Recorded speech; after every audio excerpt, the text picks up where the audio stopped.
So Donna joins us this morning. Donna, good morning. Good morning. Firstly, take us back, if you will, to when you were 27, I think it was. When did you first realise something was going a little astray? Oh, I was actually diagnosed at the age of 21. I had been told at the age of 17 I had the rheumatoid factor in my blood, but it may lay dormant. And then when I was 21, I was going through a stressful period in my life. So that was my trigger factor, they believe. So that's when I really started having the symptoms. The age of 27 is when I was actually retired from my job. Crumbs. How did it feel at 17, knowing that you could be susceptible to this condition? Well, because my mom has rheumatoid arthritis, I was aware of the condition, so I had some idea what it meant. So, it was pretty scary because I'd seen the pain that my mom had been through and the operation she'd had. And I was just at the beginning of starting a nursery nursing course. So I did, really go into a bit of a panic, wondering if I would manage. However, at that time, it did all calm down, and I managed to do my course and qualify as a nursery nurse. And how bad had it got, Donna, by the age of 27, just 10 years later? Oh, yeah, terrible. I was a unique case, whereas it took quite a long time to find the right medication to suit me, to help the condition. So during the time we were trying different medications, I still had very active disease, which then caused joint damage. So I had surgery quite early on as well, and my wrists. Yeah, I've had pins put in my wrists. So basically, during those short years, everything changed dramatically for you. Am I right in saying that? Yeah, absolutely. It all started off when I was buying a house with my partner, who's now my husband. So I was 21 then. So literally when we first started living together, I was in a lot of pain. So it wasn't, a very good experience as it should have been. And then we got married when I was 23. And looking back on my wedding photos, I am just ballooned up on steroids, because that was what they did those days. They did give you a big dose of steroids to try and calm the condition down whilst they were sorting out your long-term treatment. So I look back at my wedding photos and cringe. Then, of course, we decided to start a family, so I had to go through quite a difficult period of time coming off some medication to be able to get pregnant. I'm trying to take you on a bit of a whistle-stop tour, really, because it's obviously a lot of information to take in. Yeah. So it was very difficult then trying to come off medication for 6 months before I could try and conceive. Yes. And then a lot of people go into remission during pregnancy, but unfortunately that wasn't the case for myself. So during this time I was employed as a nursery nurse, and I was on sick, then I was on maternity, then I was on sick again, and then when my son was a year old, I returned to work for about 3 months and had to just face the fact that I just could not manage. So that's when I was retired at 27. So, it was a very difficult period, in all honesty, with all totally influenced by the RA. Of course. Yeah. And how are you today? Not too bad. I am now fortunate that I'm on a biosimilar biologic medication. I'm still on a couple of other medications as well, which I've been on for years. And without those, I wouldn't manage. So I still have pain. I still have fatigue. I have got damaged joints. So I still have good days and I still have some very bad days. But over the years, after having the condition for the amount of years I've had, I have learned to live with it and manage my condition and put coping strategies into place to have some quality of life. And how do you look at the future for you and your son, you mentioned as well? Well, I've actually got 2 children now. Oh. So my son is almost 20 and he's off to university next week. And my daughter is 14 and she's at high school. So They've never known me any different. They've lived with me, with Mom having rheumatoid arthritis, so they're obviously very aware of the condition. And I've got a very supportive husband also. Great. And I've had surgery on my hands and wrists a total of 6 times over the last 20 years. So it's part of our life. It's just what they're used to. And I'm also very involved with the National Rheumatoid Arthritis Society. I'm a volunteer for them. So the children get it. They understand because they have that education about it. And there's no danger. Yeah. And there's no. So it's okay, no problem. What I was going to say is, and there's no danger of them picking up rheumatoid arthritis, having you passed it down. Well, it is a possibility. It does sometimes carry on. It's not the only factor, but it is a factor. Like I said, my mom has it, but it doesn't guarantee my children will have it. Yeah. And obviously the question has come up over time, but they're both fit and healthy at the moment. And unless there were the symptoms there to cause concern, if they had hot, swollen joints and stiffness in the morning and, I could feel fluid around their joints, then obviously alarm bells would ring and I would get them to the doctors for a blood test. But until I had that cause for concern, I don't feel it's necessary to get blood tests done at the moment, no.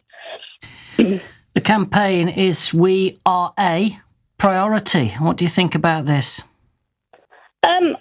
I feel everyone is a priority. So yes, I definitely can see where it's coming from, because basically it's getting the awareness out there. It doesn't mean we're more of a priority than other illnesses or long-term conditions.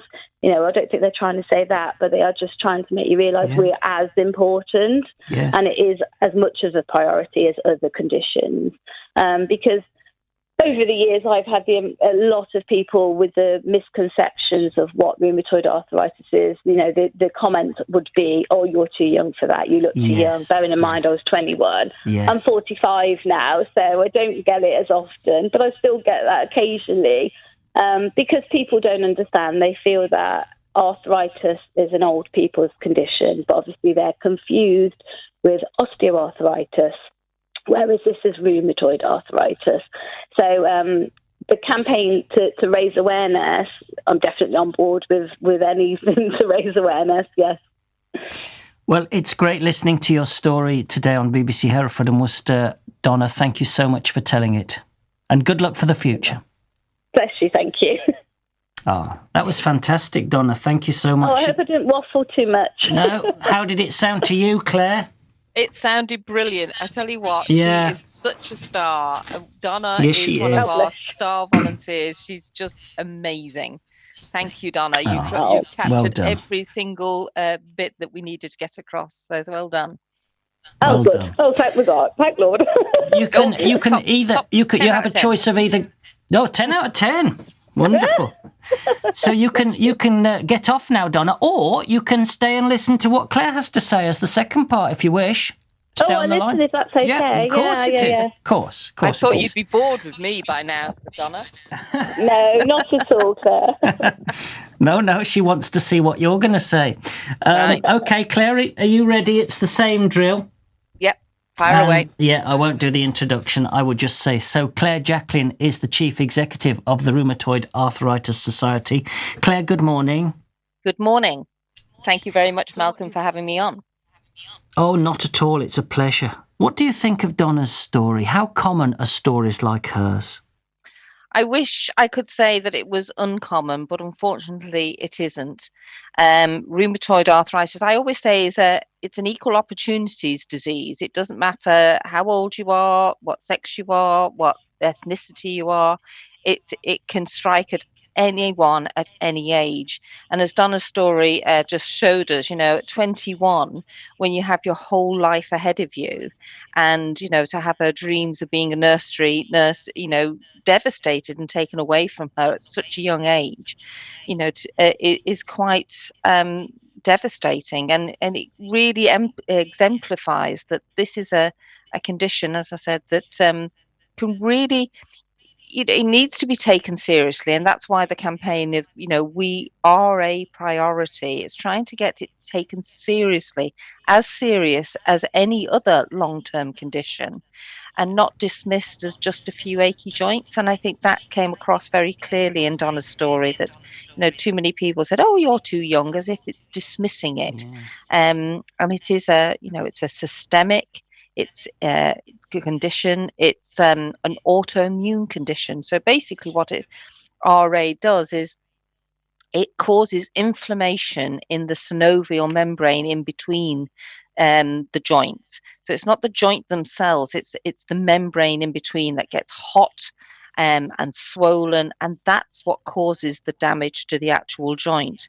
But it can also affect other parts of the body, because it can affect the eyes, it can affect the heart and the lungs, because, as I said, it's a systemic condition.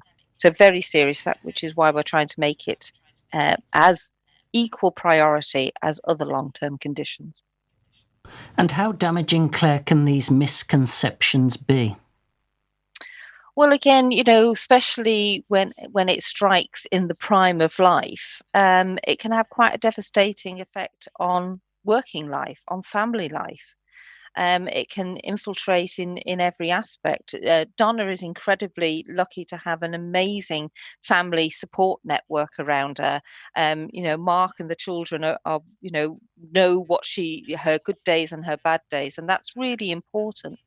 But in the workplace, sometimes it can be very difficult to have employers understand what it's like, or even colleagues, because it's a fluctuating condition. One day you can be great, and it's invisible. Nobody can actually see the pain or see the fatigue, and then it has periods of flare where it flares up.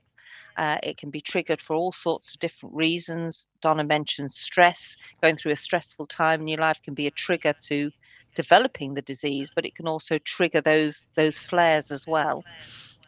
So one day you can be great and the next day you can't. And that's difficult for employers to understand, well, how something can come and go so quickly and so devastatingly.